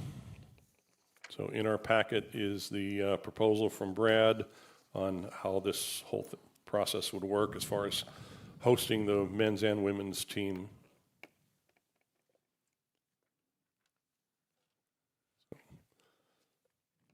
I don't know. Bill, do you want to have any comments on that, or just want to make a motion? I'll move that we approve the proposal for Brad to manage the high school golf team and use our facilities as laid out on his schedule here. I will second that. Okay, open for discussion. From my point of view, I think Brad obviously was in one of the management meetings. We talked about this, and my concern was access. I think that's the concern of a lot of people. There'll be no proximity cards given out to the team. Brad's going to take responsibility for getting them in through the back gate. I assume that would be where they come in, or are they coming in from the front gate? Now they're saying. It is front coming. gate. It's Front coming to the gate. front. Front Okay. gates to the front. All right. Glad I brought that up to make sure. Is that that's what it says here too, doesn't it? Yeah, the very first All right. paragraph there, Yeah, gate got it. access. Okay, back, no access to the back. All right, good deal. Yeah. I think it could be a positive thing for us. Hopefully there'll be great. some parents come and play golf on a Saturday or Sunday afternoon after they come out here and see And our eat at our restaurant as well. and eat at the restaurant and yeah. So Yeah, so it's up to 6 boys and 6 girls, the 2 different teams. So total of potentially 12 kids playing, plus the team that they're competing against. Some of them, I think, are dual matches as well, or double dual matches with more than one other high school. But any parents, if they want to rent a spectator cart, they can do that, but the players themselves are actually walking the course. And if you look at it, they're practicing at 3 to 5, 2 days a week, and their matches are at 4 o'clock on Thursdays. So you're looking at basically probably quiet time on our golf course. Yeah. For resident use is mostly earlier than that. So I don't think it affects resident use at all. No, knowing Brad the way I do, I don't think there should be any concern about him controlling the conduct of these kids No, whatsoever. I agree. It will be, everybody will behave. I feel very, very I comfortable with that. agree. There's not a golf course that charges when they do these matches. Nobody charges them No. to go into their golf course and play. But, hopefully, the golfer and parent will want to come and play on a Absolutely. weekend or whatever and generate revenue for the golf course and get word of mouth going around that Summer Glen's a great place to play and get daily play coming into the community. Any other discussion? No? All those in favor signify by saying aye. Aye. Aye. All those opposed, say no. Okay, motion passes unanimously. Go get them, Brad. Coach that team to first place finish. There you go. Year one. You're one, right out of the box. Okay, next up, we have item O. Election Committee recommends renewal of membership for Anita Calhoun and Jeff Young.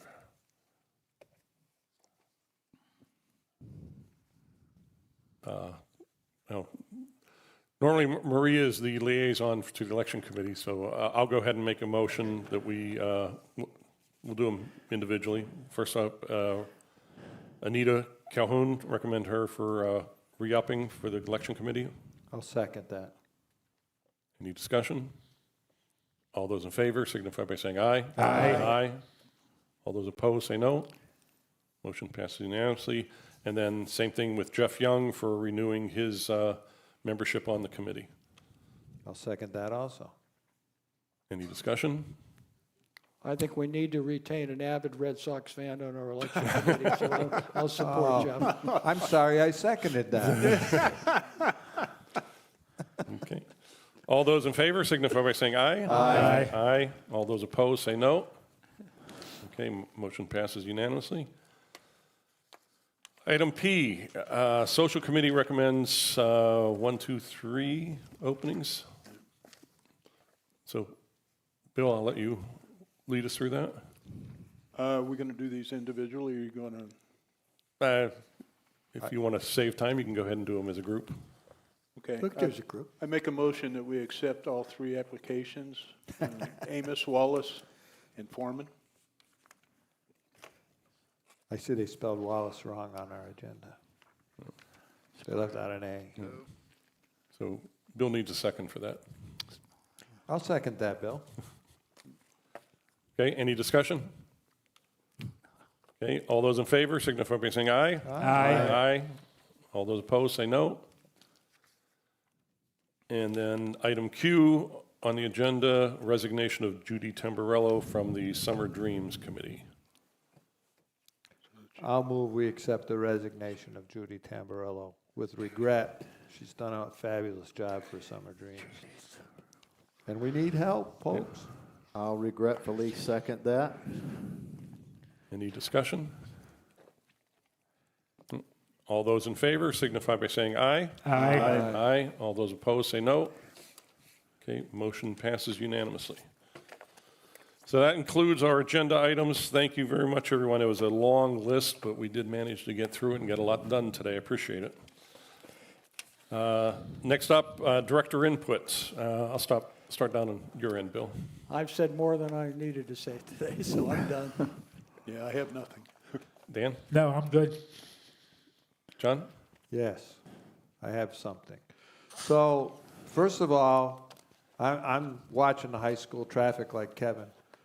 And I want to say I want to give high marks to the Sheriff's Department for their control of the traffic. Day one, they probably had 6 deputies out there, motorcycles, drones flying, everything. It was impressive. They kept traffic flowing. It was better than that Thursday night orientation where nobody moved. They did a really great job. And it's petered down to less and less deputies. Today there were 2 deputies there, and they helped the kids cross the street. Yeah, a lot of kids walking, but there's no sidewalk, so the traffic's flowing. However, this morning, well, up till now, I watched the deputies tell people they couldn't use the goat path, could not use the dirt road. This morning, the deputy sat there, and everybody went around his car down the dirt road, down the goat path. I must have counted 50 cars in 10 minutes as they came out of the school U-turning. So I guess we'll put some striping there that they can figure out. So I quickly decided as I took my shower, I'm going to email Stephen Cahoon, who is the lead engineer of the county, and he's been helpful with us. Here's what I wrote to him. Dear Stephen, the high school traffic is using the goat path as a shortcut to Southwest 20th Avenue Road. Until today, sheriff deputies were not allowing this, but today at least 50 cars turned down from the school driveway onto the dirt road as deputies watched. That is in addition to other vehicles that use this road daily. Before school, before the deputies are even there, it's a steady stream of traffic from Marion Oaks going out that way. And I know why. Try to go the other way. In my opinion, the county needs to expedite the extension of 165th Street to connect to Southwest 20th Avenue Road, even if it's not a permanent plan. Because they do have a 4-lane permanent plan down the road. God knows when that'll be done. Beside a safety concern for traffic, as this is one lane through the woods, it is fast becoming a nuisance to our neighborhood. Thank you for your consideration. He immediately responded, and Jeff wrote a plan, and we gave that to Carl, which was forwarded to Stephen about getting them away from our fence. Right. But part of that road is still on private property. That's the issue. So Stephen wrote back immediately, John received, and I'm doing everything possible to get the road built quicker.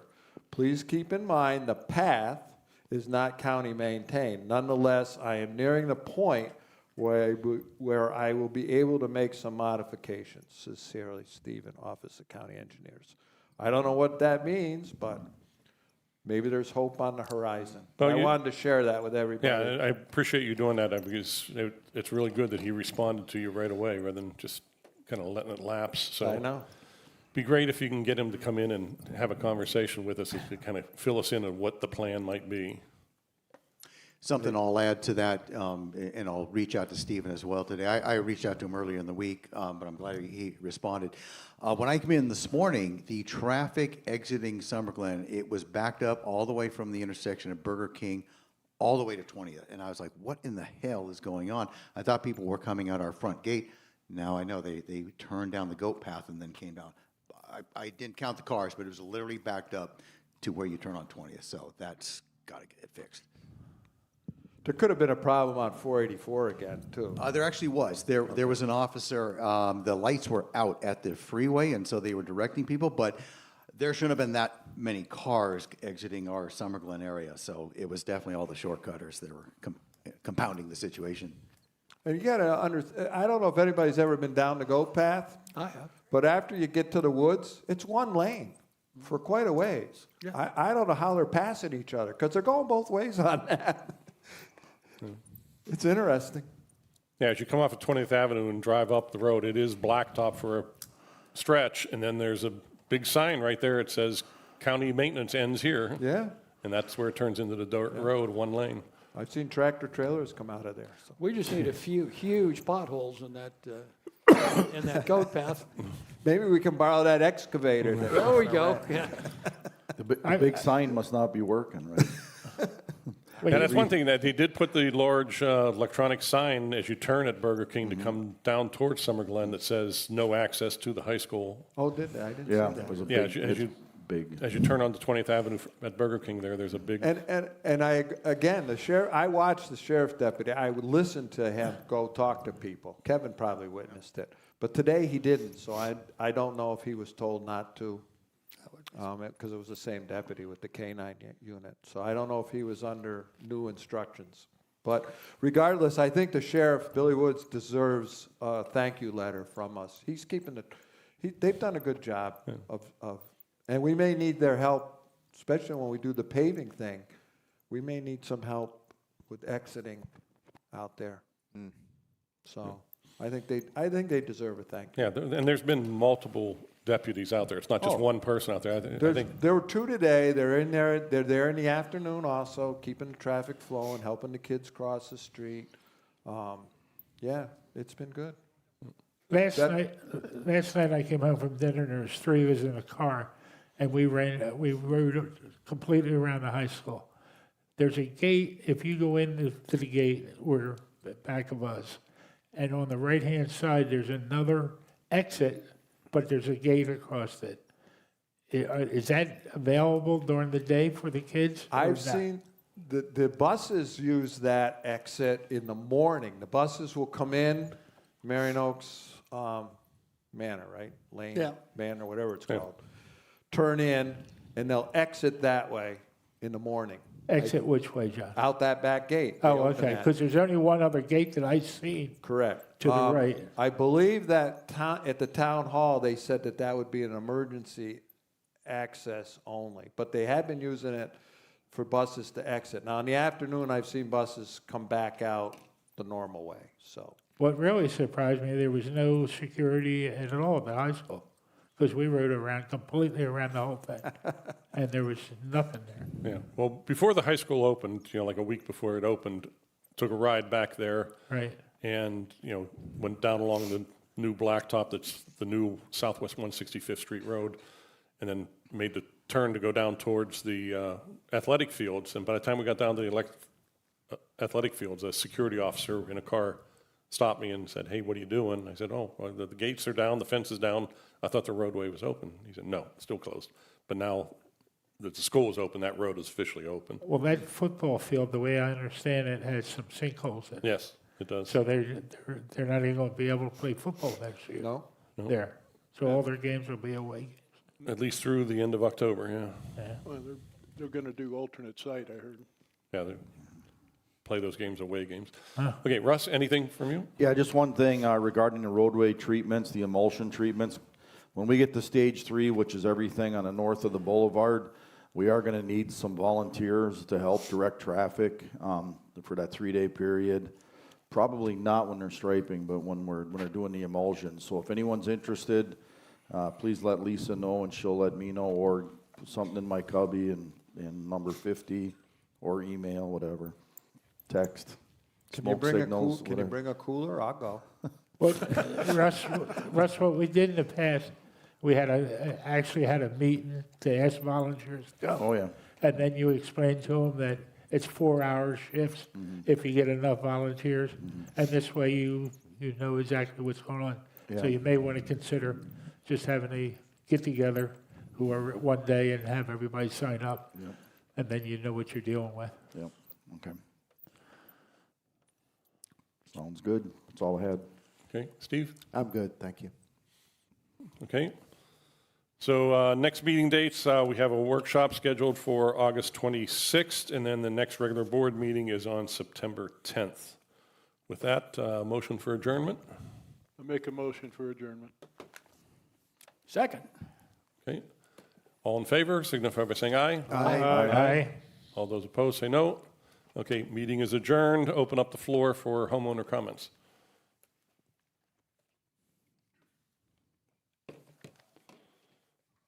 Jerry Hunsicker, Lot 261.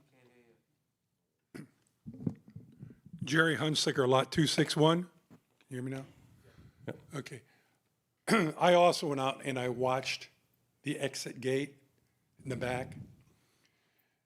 And one of the things that take up with the sheriff's department or the whomever is I pulled over within our gate and watched the traffic coming out. The people who are going in and dropping the children or whatever they're doing out and coming back out, they have a stop sign there. None of them stopped. And we had cars coming in that would be coming into Summer Glen. We don't have a stop sign over there. So that might be something that we could prevent an accident just by either putting the sheriff's car out there and giving a couple tickets, it'll spread pretty fast, or let the school know or some way. But that's an accident waiting to happen. If you understand where they're coming out and going down the road. That's one issue that I have observed. And the other one is, over a period of time since the farm up here and the school come about, like everywhere else in America, property values have come down. But we don't need to help it come down. I don't get on Facebook, but my wife read to me this morning some of the things that are saying. If they have a complaint, by them putting this out and people trying to sell their home or whatever, one of the things they're going to look at is the community. And we have a beautiful community. I'm not opposed to that at all. But we've got to get a positive attitude. Now, I don't know if the positive attitude can be filtered through the office or where it is, or maybe just some way or another eliminate, because that Facebook doesn't just go in Summer Glen. It's seen throughout the community. And people got a big investment here. We've got an issue to deal with. The school is what it is. We're going to have to live with it. But it'll be communicating with the community and communicating with the school board. And I know you guys are busting your butt to do it, but we got to bust our butt a little bit here within the community as well, to let them know that we are positive, working in these directions, maybe in the weekly newsletter or whatever, I don't know. But I'm an ex-law enforcement officer, as most of you guys know that. I can see these things that could possibly happen.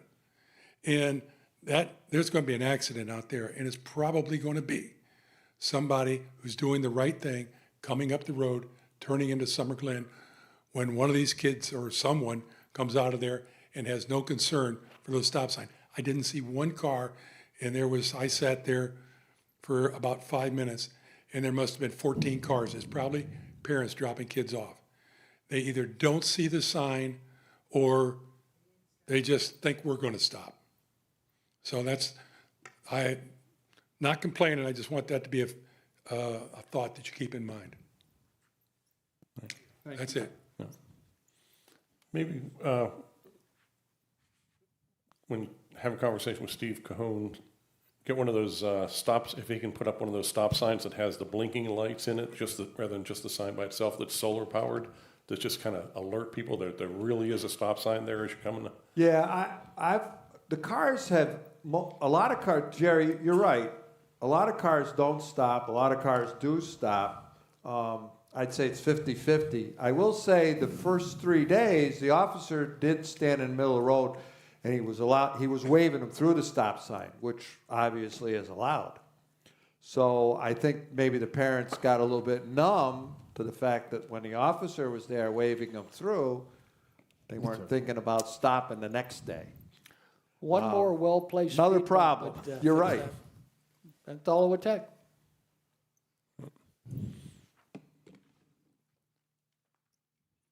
They got them all over the place over there. Gary Tyson, Lot 293. I'm also on the Finance Committee for Golf. I just want to make comments. I'm kind of blown away at how quickly you guys just blew right through approving overseeding without even questioning where the finance is coming from. The board tends to forget, and I think the community as a whole, we operate this golf course at a loss every single year. And last year was the biggest loss in our history. And this year is shaping up to definitely be the second highest loss, and at the rate we're going, could possibly be the hugest loss. All of that is borne by the homeowners. Your vote for $35,000 just cost me and everybody else $35 extra that we have to pay. Okay. And you didn't even go through and look at it. I mean, last year you did the same thing. We were over budget, proposal came up for overseeding, you guys passed it. Didn't even care where the money was coming from. And we were over budget then. So for last year's budget, I even put it in there for the budget. You guys removed it from the budget for overseeding, and now here we are again. It's not in the budget, we don't have it, and you vote for it. So it's just frustrating. You got to remember, but it comes out of our pocket, everything you vote on, and you didn't even question it. So, any comments? I didn't think so. Asshole.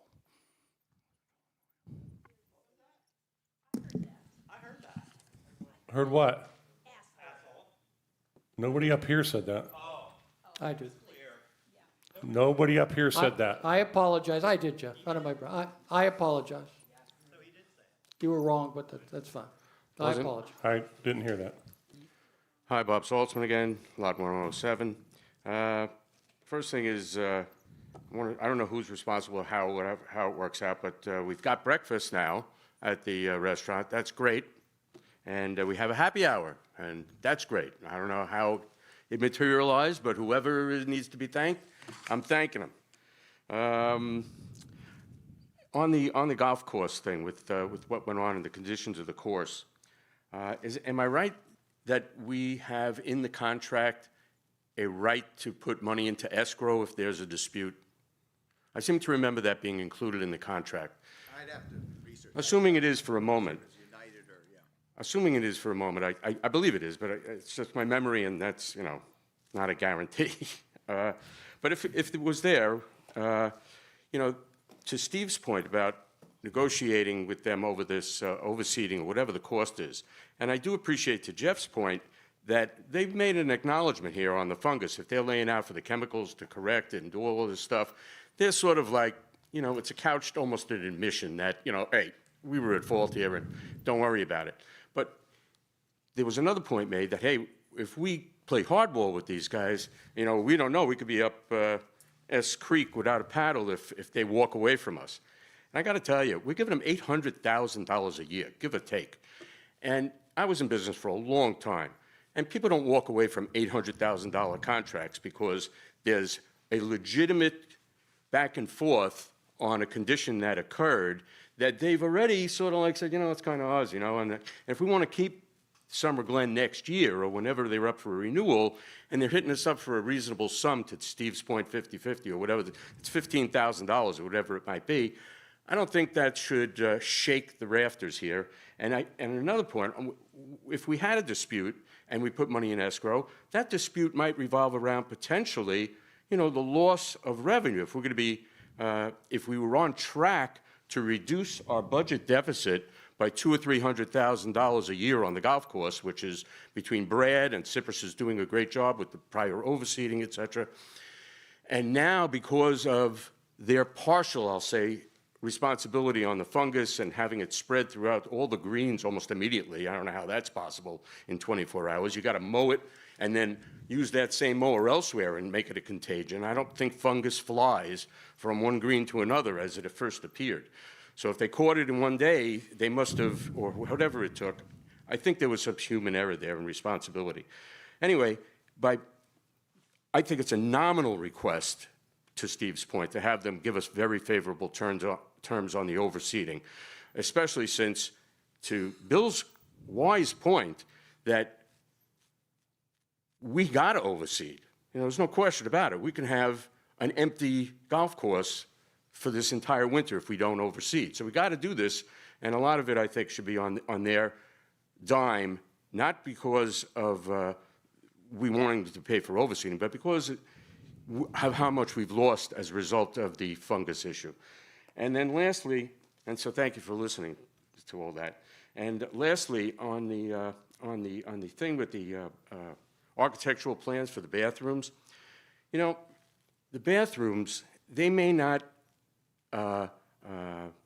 be on the table now because they're functional, whatever. And to Bill's point, you know, the plans might change and all this kind of stuff. But we don't have to wait for things to come due in the reserves to get them done.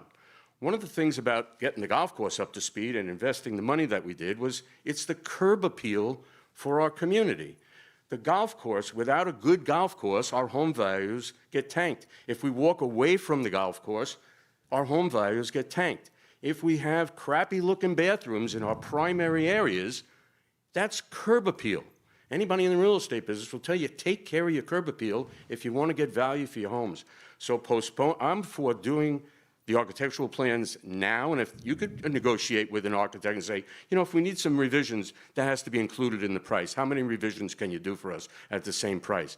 You know, waiting on things and keeping a loss of curb appeal is not good business sense. And Summer Glen is a business, and we're not running it like a business. Those are all my thoughts. Thank you for listening very much.